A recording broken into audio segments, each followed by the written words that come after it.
Hi everybody. Often when we're modding in DayZ, whether that be on console, PlayStation 4, Xbox, or even PC modders, we kind of get a little bit bogged down in the technicalities of what we're trying to do.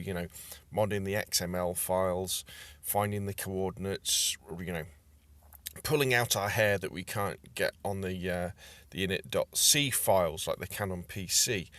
But I think you should always remember that the most important document that you create when you're thinking about doing a mod for your server is really this one.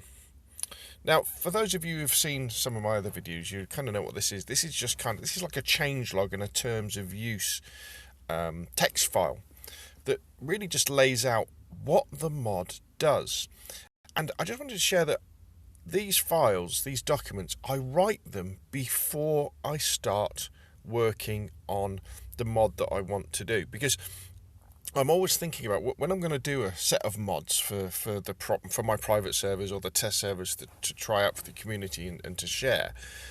I always kind of write down what I want to do first. I don't really worry about whether I can do it technically or not, what the technical challenges might be.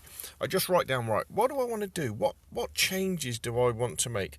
What quality of life improvements do I want to make? And then I start to dive in and start looking at the technical side of doing things. And this is really important because it gives you a start and an end point to working through the mods as well. And it allows you to know where you're going. And it also allows you to think about, as you're starting to do the technical side, what you are capable of. And enables you to think about what effects the changes your mod will have in the server before you dive in and you start changing nominal values and mins and maxes and things like that.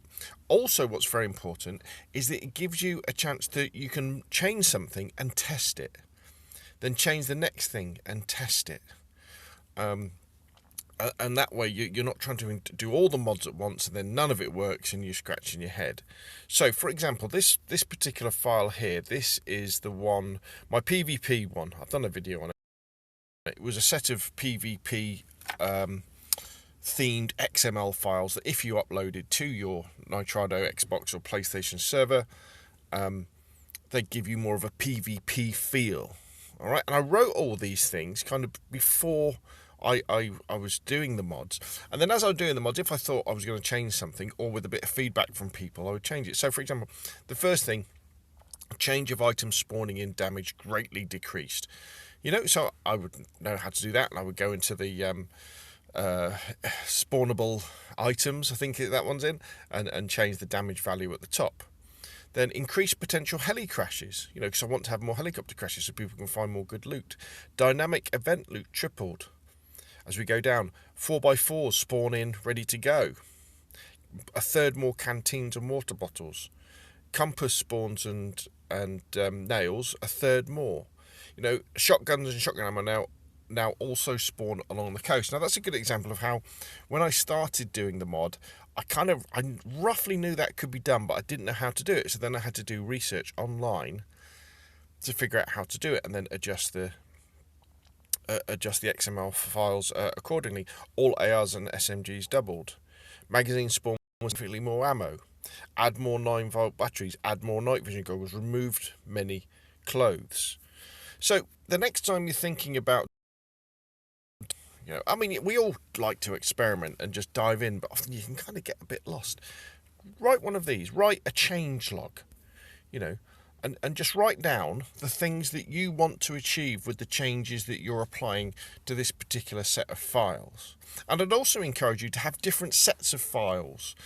So on your laptop or on your phone or on your PC, have different folders. A PvE folder, have PvP folder, a Vanilla Plus folder, a Loads of Zombies folder. These things. And within those folders, have the different XML files you're working. You can even copy the structure from the Nitrado servers if you want, and then have one of these little changelog files in there, and then plan first and write down all the things you want to do, and then just work through them. do them, test them as you're going along, and then try them out, and then keep them there. Then you have them for future reference. And I think you'll find the whole process of modding and changing the experience that your players have on your private servers, Xbox or PlayStation, will be a lot smoother, and you'll enjoy the process a lot more as well, because you kind of end up with finished products. Like I had the Vanilla Plus files, the PvP files, and you end up with that little batch of XML files, and you can use those XML files as resources for the next set of mods you're doing, because we're getting better and better at these things, aren't we? So anyway, I think one of the most, or if not the most important document that you can create when you're doing mods is your changelog, your plan of what you want to do. So there we go. That's enough from me. Hopefully you found this useful. If it is, hit the like, subscribe if you want to see more of the same. And, well, I'll see you again soon.